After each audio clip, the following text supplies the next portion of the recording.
अस्सलाम वालेकुम। उम्मीद है आप सब खैरियत से होंगे। लास्ट लेक्चर हम लोगों ने एक ग्राफिकल यूज़र इंटरफेस स्टार्ट किया था। उसमें हमने देखा कि आप लेबल किस तरह लगा सकते हैं, टेक्स्ट बॉक्स या टेक्स्ट फील्ड कैसे लगा सकते हैं, और बटन हमने लगा के देखा।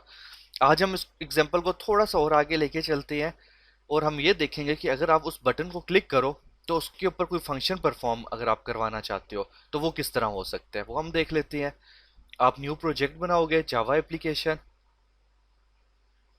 इसका नाम हम दे देते हैं GUI2। इसमें आज हम देखेंगे कि इवेंट हैंडलिंग कैसे हो रही होती है बेसिकली ना। तो आपको क्या बताया था, सबसे पहला काम आपने क्या करना है, यहाँ पे आना है, इसका कंस्ट्रक्टर बना लेना है GUI2। ये आपके पास कंस्ट्रक्टर बन गया और यहाँ पे आप लोग क्या कर देते हो, न्यू GUI2 को कॉल करवा देते हो। क्योंकि हमारा जो कोड होता है वो GUI2 के अंदर लिखा हुआ होता है कि आपका फ्रेम जो है वो विजिबल होना चाहिए, नहीं होना चाहिए। तो उसको आपने शो करवा दिया। साथ ही आपने क्या किया, अपनी क्लास को एक्सटेंड करवा दिया फ्रेम से। फ्रेम से आप एक्सटेंड करवाएंगे तो आपको ऊपर AWT एड अप करना पड़ेगा। ठीक है, तो वो आपसे पूछ रहा था, आपने उधर ही क्लिक किया, आल्ट एंटर दबाएंगे तो वो आपको बता देता है कि आपने कोई पैकेज मिस किया हुआ है। सबसे पहले अगर मैं बात करूं तो हम यहाँ पे क्या करेंगे, सेट लेआउट करेंगे। अगर लेआउट सेट नहीं करते तो वो एक दूसरे के ऊपर मर्जिंग करता रहेगा। फिलहाल हम फ्लो लेआउट दे देते हैं। और सबसे एंड पे क्या होता है, आपने साइज सेट करना होता है, दिस डॉट साइज,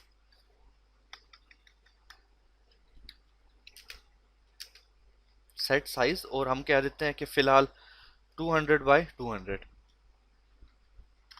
और साथ ही हम लिखते हैं दिस डॉट सेट विजिबल, और इसको हम ट्रू कर देते हैं।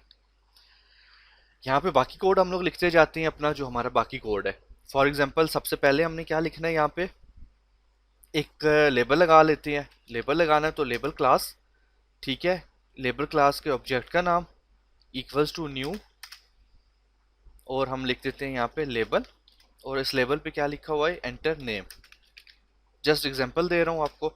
अब मसला ये कि लेबल आपको शो नहीं होगा, तो आल्ट एंटर करें, वो कहा कि AWT डॉट लेबल आपने ऐड करना है। अब इसको एंटर कर दें, ये आपके पास एक लेबल हो गया। फिर एक हम टेक्स्ट फील्ड लगा लेते हैं, इसका नाम मैं लेते हैं TXT नेम। इसको खाली छोड़ दिया कि आपके पास ये एम्प्टी रहे। आल्ट एंटर, टेक्स्ट फील्ड को ऐड अप करवा दिया ऊपर। फिर हम लोगों ने क्या किया, एक बटन लगाया, BTN सेव का नाम दे रहा हूँ इसको, और इसके ऊपर लिखा हुआ क्या आना चाहिए, सेव। क्योंकि बटन भी आपके पास ऊपर ऐड अप नहीं होगा एज अ पैकेज, तो आपने आल्ट एंटर दबाया और बटन को भी ऊपर ऐड किया। या तो आप ये पहले खुद ऐड करते जाएं, या जो जो चीज़ साथ यूज़ कर रहे हैं आप उसको ऐड अप करवाते जाएं। ठीक होगी बात, यहाँ तक हो गया। फिर हमने क्या किया, दिस डॉट ऐड, और सबसे पहले लेबल 1। फिर हमने किया this dot add TXT name. फिर हमने ऐड किया this dot add BTN save. ठीक है, अगर मैं इसको एग्जीक्यूट करता हूँ, एक फ्रेम आ गई आपके पास, शो हो गई। ठीक है, एंटर नेम आ रहा है, आप यहाँ पे नाम देंगे और यहाँ पे सेव लिखा हुआ आ रहा है। ठीक है, तो एक काम करते हैं, वो क्योंकि टेक्स्ट फील्ड स्मॉल बहुत आ रही होती है तो हम यहाँ पे लिख देते हैं एंटर नेम हेयर, ताकि थोड़ी सी आपके पास जो है टेक्स्ट फील्ड बड़ी आ रही हो। अच्छा, यहाँ तक बात हो गई। अब हम लोग क्या करते हैं, अब हमने इस बटन के ऊपर कुछ काम करना है। अब अभी फिलहाल क्या है, मैं इस बटन पे क्लिक करता हूँ, कुछ नहीं होता, ऐसे ही है। अब मैं चाह रहा हूँ कि इस बटन पे क्लिक करने पे कोई फंक्शन परफॉर्म हो जाए आपके पास। ठीक है, तो अभी फिलहाल मैसेज शो करेंगे, जो इस टेक्स्ट बॉक्स में हम लिखेंगे वो आपके पास डिस्प्ले हो जाए। बटन का नाम क्या है, BTN सेव। आप लोगों ने क्या करना है, अब इसका कोड लिखना है। मैं यहाँ पे आया, मैंने लिखा, इधर हम सेट विजिबल के बाद लिख लेते हैं, BTN save dot add action listener. ठीक है ना, कि कोई एक्शन उस पर परफॉर्म होना है, उसको वो लिसन करेगा। तो मैंने बटन सेव के ऊपर एक एक्शन लिसनर डाला, और मैंने बोला अच्छा इधर एक न्यू एक्शन लिसनर बना दो, ये आपके पास लिखा हुआ है एक्शन लिसनर, ठीक है। तो अगर आप देखो यहाँ पे तो इसने ये खुद बना दी है एक्शन परफॉर्म के नाम से, ठीक है। ये आपने इसने थ्रो न्यू दिया है, इसको हम खत्म कर देते हैं। यहाँ पे हम अपना कोड लिखेंगे, button save dot add action listener, ठीक है। और उसके बाद हमने लिखा न्यू एक्शन लिसनर, और उसने आपसे पूछा कि ये जो एक्शन लिसनर है क्या इसका ऑब्जेक्ट क्रिएट करना है। जैसे ही हमने किया तो उसने एक ओवरराइड मेथड खुद ही बना दिया जिसका नाम है एक्शन परफॉर्म। यहाँ पे मैं लिखने लगा हूँ जे ऑप्शन पेन डॉट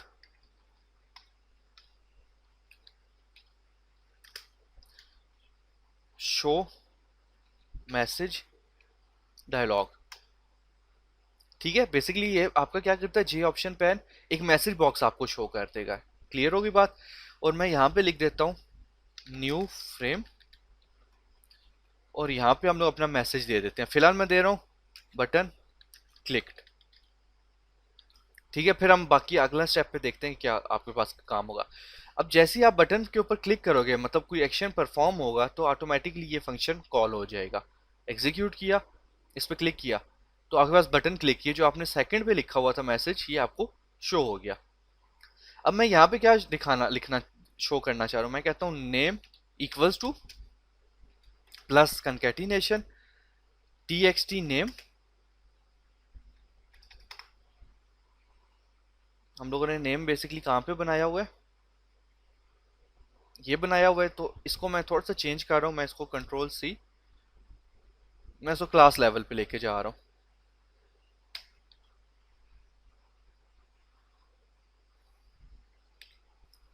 क्योंकि कंस्ट्रक्टर में बना हुआ है तो ये एक्सेसिबल नहीं होगा, ठीक है। अब मैं अगर यहाँ पे आता हूँ txt name dot gate text, gate text से क्या मुराद है कि आपके पास टेक्स्ट बॉक्स नेम में जो कुछ लिखा हुआ है वो यहाँ पे आपके पास आ जाए। मतलब गेट टेक्स्ट में जो कुछ आ रहा है वो कंकेटिनेट हो जाएगा नेम के साथ। अब मैंने इसको क्लिक किया, फॉर एग्जांपल हम यहाँ पे लिखते हैं एबीसी, सेव किया, नेम इक्वल्स टू एबीसी। आपने यहाँ पे जो कुछ भी लिखा है वो आपको यहाँ पे एज इट इज शो कर देगा, क्योंकि नेम एज इट इज आ रहा है, और ये आके आपके पास txt name dot gate text की वजह से ये चीज़ आ रही है। तो ये आपके पास कॉन्सेप्ट हो गया बटन क्लिक के ऊपर काम करना, ठीक है। बटन क्लिक के ऊपर काम कैसे होगा, एक बार दोबारा बता देता हूँ, मैं इसको डिलीट कर रहा हूँ। बटन का नाम जो भी आपने रखा, button save dot add action listener, कौन सा एक्शन लिसनर ऐड करना है, न्यू एक्शन लिसनर। आप पाएंगे ये लिखा हुआ आ रहा है, आप जैसे इस पे एंटर करेंगे तो वो आपको सारा कुछ खुद ही फिलअप कर देगा। आपने यहाँ से क्या करना है, एक्शन परफॉर्म में से बाकी डाटा उड़ा देना है, और आपने अपना यहाँ पे रेलिवेंट लिख लेना है। फॉर एग्जांपल अभी हमने लिखा था J option pane dot show message,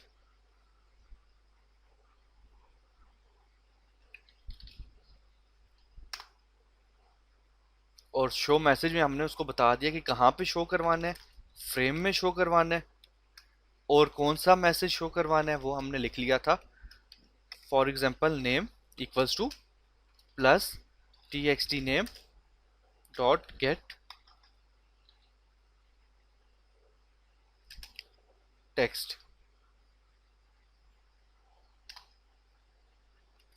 ठीक है। नेम क्या किया, आपके पास गेट टेक्स्ट आ गया, आपने इसको क्लिक किया, यहाँ पे आपने जो कुछ भी लिखा हुआ था वो आपके पास आगे लिखा हुआ आ गया एज इट इज। तो ये कॉन्सेप्ट है आपके पास बटन क्लिक का। अगर हम इसको थोड़ा सा फर्दर आगे लेके चलें, एक छोटी सी एप्लीकेशन बनाते हैं। इसमें हम लोग ने नेम लिया, इसके बाद हम लोग ले लेते हैं दो टेक्स्ट फील्ड्स और,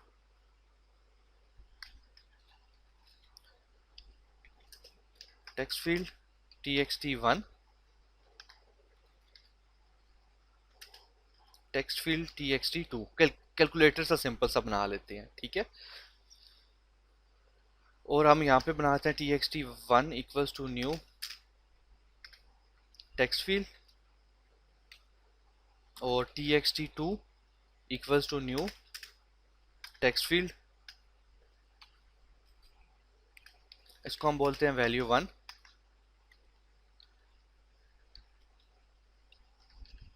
इसको बोलते हैं वैल्यू 2, और दो लेबल्स बना लेते हैं, लेबल lbl2 और इसमें हम बोल देते हैं एंटर वैल्यू 1। इधर हम बनाते हैं LBL3 equals to new label, और यहाँ पे हम बोल देते हैं एंटर वैल्यू 2। ठीक होगी बात। एक बटन बना लेते हैं, एक और बटन, और इसका नाम हम दे देते हैं btn add equals to new button, और इसका नाम हम दे देते हैं ऐड। ठीक होगी बात। अब फिलहाल बटन सेव को मैं ख़त्म कर रहा हूँ, ऐड हम नहीं करते। इसके बाद हम करते हैं दिस डॉट ऐड, इधर हम करते हैं LBL2। ठीक है, फिर हम करते हैं दिस, क्योंकि सीक्वेंस, इसी सीक्वेंस में आपके पास आइटम्स आएंगे सारे। txt1, और इधर हम करते हैं दिस डॉट ऐड LBL3, और इधर हम करते हैं दिस डॉट ऐड txt2। ठीक है, और एंड पे हम लोग करते हैं this dot add btn add. Addition के लिए हो गया आपके पास, ये सारा कुछ हो गया। ये आपने वन बाय वन उस फॉर्म पे डिस्प्ले कर दिया। अगर आप देखना चाहो तो आपके पास ये आ रहा है, ऊपर नेम आ रहा है, फिर एंटर वैल्यू 1 एंटर वैल्यू 2 आ रही है आपके पास। अब हम लोग क्या करते हैं, सिंपल यहाँ पे आते हैं, एक और लिसनर ऐड कर देते हैं बटन ऐड के ऊपर।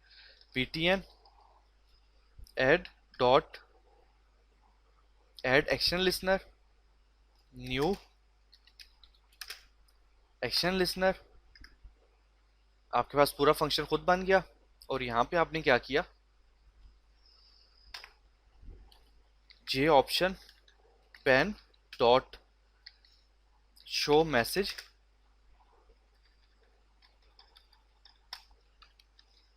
केस सेंसिटिव है तो आपने उस तरह चलना है, show message dialog new frame, और आगे आपने दे दिया उन दोनों को प्लस करके। ठीक है, अब उन दोनों को आपने प्लस करना है तो आपको क्या करना पड़ेगा, यहाँ पे एक वेरिएबल बनाना पड़ेगा।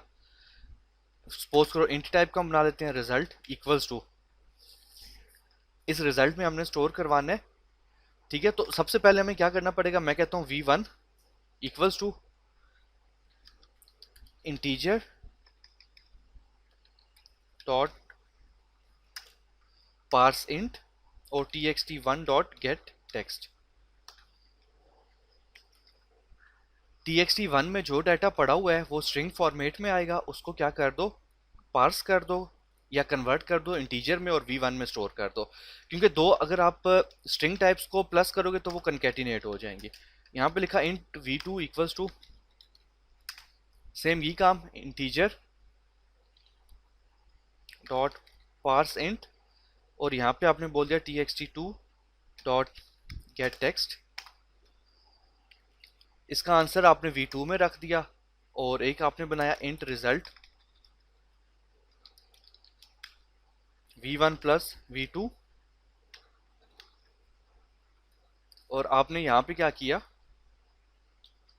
लिखा रिजल्ट इज, और आगे आपने क्या कर दिया res। ठीक हो गया। अब हम इसको एग्जीक्यूट करेंगे।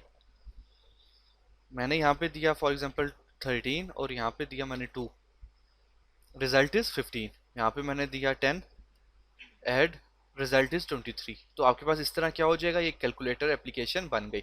इसमें जो मेन चीज़ है, आपके पास जो txt1 dot set gate text है, स्ट्रिंग में डाटा देता है, उसको आपने पार्स किया इंटीजर में और किसी वेरिएबल में स्टोर किया। txt2 का वैल्यू जो डाटा आया उसको पार्स किया इंटीजर में, उसको v2 में स्टोर किया, और आपने यहाँ पे रिजल्ट में उसको प्लस करके यहाँ पे शो करवा दिया। इस तरह आप सिंपल सा कैलकुलेटर बना सकते हैं, प्लस माइनस डिवाइड मल्टीप्लाई या रिमाइंडर ऑपरेटर के लिए। Thank you.